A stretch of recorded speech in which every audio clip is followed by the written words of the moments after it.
CM ನಡವಳಿಕೆ ಬಂಡತನ, ತಪ್ಪು ನಿರ್ಧಾರ ಕಂಟಕವಾಗುತ್ತಿದೆ. ಸಿಎಂ ಸಿದ್ದರಾಮಯ್ಯರ ನಡವಳಿಕೆ, ಅವರ ಬಂಡತನ, ತಪ್ಪು ನಿರ್ಧಾರಗಳು ಅವರಿಗೆ ಕಂಟಕ ಆಗ್ತಾ ಇದೆ. ಬೆಂಗಳೂರಿನಲ್ಲಿ ಬಿಜೆಪಿ ರಾಜ್ಯಾಧ್ಯಕ್ಷ ಬಿವೈ ವಿಜಯೇಂದ್ರ ಕಿಡಿಕಾರಿದ್ದಾರೆ. ಅಂದೇ ಸೈಟ್ ವಾಪಸ್ ಕೊಟ್ಟಿದ್ರೆ ನಾವು ಹೋರಾಟ ಮಾಡ್ತಾನೆ ಇರಲಿಲ್ಲ. ಅಂದೇ ಸೈಟ್ ವಾಪಸ್ ಕೊಡ್ಬೋದಾಗಿತ್ತು, ನಾವು ಹೋರಾಟನೇ ಮಾಡ್ತಿರ್ಲಿಲ್ಲ. ನಾವು ಮೂಡಾ ಕೇಸ್ ಎತ್ಕೊಂಡಾಗ ಸಿಎಂ ಎಚ್ಚೆತ್ಕೊಳ್ಬೇಕಾಗಿತ್ತು. ಗವರ್ನರ್ ಅನುಮತಿ ಮತ್ತೆ ಹೈಕೋರ್ಟ್ ಛೀಮಾರಿ ಹಾಕ್ತಿರ್ಲಿಲ್ಲ. ಸಿಎಂ ಪತ್ನಿ ಪತ್ರ ಬರೆದ 24 ಗಂಟೆಯಲ್ಲೇ ಸೈಟ್ನ ವಾಪಸ್ ಪಡೆದಿದ್ದಾರೆ. ಯಾವ ಆಧಾರದ ಮೇಲೆ ಮೂಡಾ ಕಮಿಷನರ್ ವಾಪಸ್ ಪಡೆದ್ರು ಸೈಟ್ಗಳನ್ನ? ಕಾನೂನು ಸಚಿವರ ಸಲಹೆ ಪಡೆದ್ರೆ ಆ ಭಗವಂತನೇ ಕಾಪಾಡಬೇಕು. ಬೆಂಗಳೂರಿನಲ್ಲಿ ಬಿಜೆಪಿ ರಾಜ್ಯಾಧ್ಯಕ್ಷ ಬಿವೈ ವಿಜಯೇಂದ್ರ ಹೇಳಿಕೆಯನ್ನು ಕೊಟ್ಟಿದ್ದಾರೆ. ವಾಪಸ್ ಕೊಡ್ತೇನೆ ಅಂತೇಳಿ ಅವರ ಶ್ರೀಮತಿಯವರು ಬರೆದಿರ್ತಕ್ಕಂಥ ಪತ್ರ ಲೆಸ್ ದ್ಯಾನ್ 24 ಅವರ್ಸ್, 24 ಗಂಟೆನೂ ಕೂಡ ಆಗಿಲ್ಲ. ಅಷ್ಟರೊಳಗೆ ಮೂಡಾದವರು ಖಾತಾನ ಕ್ಯಾನ್ಸಲ್ ಮಾಡ್ತಾರೆ ಅಂತ ಹೇಳಿದ್ರೆ ಬಹುಶಃ ಇದನ್ನು ಕೂಡ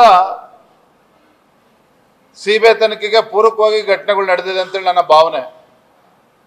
ಹಾಗಾಗಿ ಸ್ನೇಹಮಯ ಕೃಷ್ಣ ಏನು ಹೇಳಿದ್ದಾರೆ ಅಂತ ಹೇಳಿದ್ರೆ, ಯಾತಕ್ಕೋಸ್ಕರ ಲೋಕಾಯುಕ್ತ ತನಿಖೆ ಬೇಡ, ಸಿಬಿಐ ತನಿಖೆ ಬೇಕು ಅಂತೇಳಿ ಯಾಕೆ ಅವರು ಪ್ರತಿಪಾದನೆ ಮಾಡ್ತಾ ಇದ್ದಾರೆ ಅಂತ ಹೇಳಿದ್ರೆ, Siddaramaiah is A powerful politician, is A powerful chief minister. ಹಾಗಾಗಿ ಯಾವುದೇ ಕಾರಣಕ್ಕೂ ಲೋಕಾಯುಕ್ತ ತನಿಖೆ ಸಾಧ್ಯ ಇಲ್ಲ ಅಂತೇಳಿ ಭಾರತೀಯ ಜನತಾ ಪಾರ್ಟಿಯು ಸಹ ನಾವು ಸಿಬಿಐ ತನಿಖೆ ಒತ್ತಾಯ ಮಾಡ್ತಾ ಇರ್ತಕ್ಕಂಥ ಉದ್ದೇಶವೂ ಕೂಡ ಇದೇನೆ. ಸಿದ್ದರಾಮಯ್ಯನವರು ಮುಖ್ಯಮಂತ್ರಿ ಸ್ಥಾನಕ್ಕೆ ತಕ್ಷಣ ರಾಜೀನಾಮೆ ಕೊಡಬೇಕು, ಅವರೇ ಸಿಬಿಐ ತನಿಖೆ ಕೊಡಬೇಕು ಅಂತೇಳಿ ಕೂಡ ನಾವು ಆಗ್ರಹವನ್ನು ಮಾಡ್ಕೊಂಡು ಬಂದಿದ್ದೇವೆ. ಆದರೆ ಎಲ್ಲೋ ಒಂದು ಕಡೆ ಸಿದ್ದರಾಮಯ್ಯನವರು ಅವರ ನಡವಳಿಕೆ, ಅವರ ಬಂಡತನ, ಅವರ ತಪ್ಪು ನಿರ್ಧಾರಗಳು ಎಲ್ಲವೂ ಕೂಡ ಅವರಿಗೆ ಬರೋದ್ರಿಂದಲೇ ಕಂಟಕ ಆಗ್ತದೆ. ಅದರಲ್ಲಿ ಏನು ಹಾಗೆ ಮೂಡಾ ಕಮಿಷನರು ತೆಗೆದುಕೊಂಡಿರ್ತಕ್ಕಂಥ ನಿರ್ಧಾರವೇ ಆಶ್ಚರ್ಯ ತರ್ತಕ್ಕಂಥದ್ದು. ಈಗಾಗಲೇ ಈ ವಿಚಾರ ರಾಜ್ಯದ ಉಚ್ಚ ನ್ಯಾಯಾಲಯದಲ್ಲಿ ಇವತ್ತು ಅಲ್ಲಿಂದ ಜಡ್ಜ್ಮೆಂಟ್ ಕೂಡ ಬಂದಿದೆ, ತೀರ್ಪು ಕೊಟ್ಟಿದ್ದಾರೆ. MP MLA ಕೋರ್ಟ್ ಕೂಡ ಇವತ್ತು ತನಿಖೆಗೆ ಆದೇಶ ಮಾಡಿದೆ. ಮುಖ್ಯಮಂತ್ರಿಗಳ ಧರ್ಮಪತ್ನಿ ಪತ್ರ ಬರೆದಿದ್ದಾರೆ ಅನ್ನುವ ಒಂದೇ ಒಂದು ಕಾರಣಕ್ಕೆ ಯಾವ ಆಧಾರದ ಮೇಲೆ ಒಬ್ಬ ಮೂಡಾ ಕಮಿಷನರ್ ಇದನ್ನ ಖಾತಾನ ಕ್ಯಾನ್ಸಲ್ ಮಾಡಿದ್ದಾರೆ ಅಂತ ಹೇಳ್ತಕ್ಕಂಥ ದೊಡ್ಡ ಪ್ರಶ್ನೆ ತೆಗೆದಿರ್ತಕ್ಕಂಥದ್ದು. ಹಾಗಾದ್ರೆ ಹೈಕೋರ್ಟಿನ ತೀರ್ಪಿಗೆ MP MLA ಕೋರ್ಟ್ ಕೊಟ್ಟಿರ್ತಕ್ಕಂಥ ಆದೇಶಕ್ಕೆ ಕವಡೆ ಕಾಸಿನ ಕಿಮ್ಮತ್ತು ಇಲ್ಲ ಅಂತ ಕಾಣ್ತದೆ. ಸೊ ಹಾಗಾಗಿ ಇವ್ರು ಏನು ಮೂಡಾ ಅಧಿಕಾರಿಗಳು ತೆಗೆದುಕೊಂಡಿರ್ತಕ್ಕಂಥ ಆದೇಶವು ಕೂಡ ಏನು ಖಾತಾವನ್ನ ಕ್ಯಾನ್ಸಲ್ ಮಾಡಿದರೆ ಇದು ಕೂಡ ಕಾನೂನು ಬಾಹಿರನೇ, ಮಾಡೋದಕ್ಕೆ ಸಾಧ್ಯ ಇಲ್ಲ ನನ್ನ ಪ್ರಕಾರ. ಎಲ್ಲೊಂದು ಕಡೆ ಅಧಿಕಾರಿಗಳು ಕೂಡ ಇದ್ರಲ್ಲಿ ಶಾಮೀಲಾಗಿರ್ತಕ್ಕಂಥದ್ದು ಸ್ಪಷ್ಟವಾಗಿ ಗೊತ್ತಾಗ್ತಾ ಇದೆ. ನೀವು ಕಾನೂನು ಸಚಿವರ ಸಲಹೆ ಪಡೆದುಕೊಂಡ್ರೆ ಭಗವಂತನೇ ಕಾಪಾಡಬೇಕು. ನಾವು ಹಿಂದಿನ ಅಧಿವೇಶನ ಸಂದರ್ಭದಲ್ಲಿ ವಿಧಾನಸಭೆ ಮತ್ತು ವಿಧಾನ ಪರಿಷತ್ನಲ್ಲಿ ಮೂಡಾ ಪ್ರಕರಣ ಚರ್ಚೆ ಆಗಬೇಕು ಅಂತ ಹೇಳಿದಾಗ ಇದೇ ಕಾನೂನು ಸಚಿವರು ನಮಗೆ ಹೇಳಿದರು, ಸದನದಲ್ಲಿ ಭಾಷಣ ಮಾಡಿದ್ರು, ಏನ್ರಿ ವಿಪಕ್ಷದವರು ನಿಮಗೆ ಅರ್ಥ ಆಗೋದಿಲ್ವಾ? ಈಗಾಗಲೇ ರಾಜ್ಯ ಸರ್ಕಾರ 1 ಮ್ಯಾನ್ ಎನ್ಕ್ವೈರಿ ಕಮಿಷನ್ ಅನ್ನು ಸ್ಥಾಪನೆ ಮಾಡಿದೆ.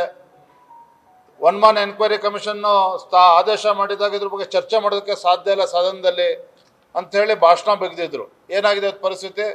ಬಹುಶಃ ಈ ರೀತಿ ಏನು ರಾಂಗ್ ಅಡ್ವೈಸ್ಗಳೇನಿದೆ, ಬಹುಶಃ ಫ್ರಮ್ ದ ಡೇ 1 ಸರ್ಕಾರ 1 ಮ್ಯಾನ್ ಎನ್ಕ್ವೈರಿ ಕಮಿಷನ್ ಅನ್ನ ಸ್ಥಾಪನೆ ಮಾಡಿರ್ತಕ್ಕಂಥದ್ದು, ತದನಂತರದಲ್ಲಿ ಈ ರೀತಿ ಏನು ನಡೀತಾ ಇದೆ ನಿರ್ಧಾರಗಳು ಎಲ್ಲವೂ ಕೂಡ ಒಂದಾದ್ಮೇಲೆ ಒಂದು ತಪ್ಪುಗಳು ಆಗ್ತಾ ಇದೆ. ಒಂದಂತೂ ಸತ್ಯ, ನೀವು ಬರೆದಿಟ್ಕೊಳ್ಳಿ, ನಾನು ಹೇಳ್ತಾ ಇದ್ದೇನೆ, ಮೊನ್ನೆ ದಿನ ಮುಖ್ಯಮಂತ್ರಿಗಳ ಕುಟುಂಬಸ್ಥರು ತೆಗೆದುಕೊಂಡಿರ್ತಕ್ಕಂಥ ನಿರ್ಧಾರ, ನಾವು ನಿವೇಶನಗಳನ್ನು ವಾಪಸ್ ಹಿಂದಿರುಗಿಸ್ತಾ ಇದ್ದೇವೆ ಮೂಡಾಗೆ ಅಂಥೇಳಿ ಏನು ಪತ್ರ ಬರೆದಿದ್ದಾರೆ. ತದನಂತರದಲ್ಲಿ ಮೂಡಾ ಕಮಿಷನರ್ ಅವರು ಬಹಳ ಪ್ರಾಮಾಣಿಕವಾಗಿ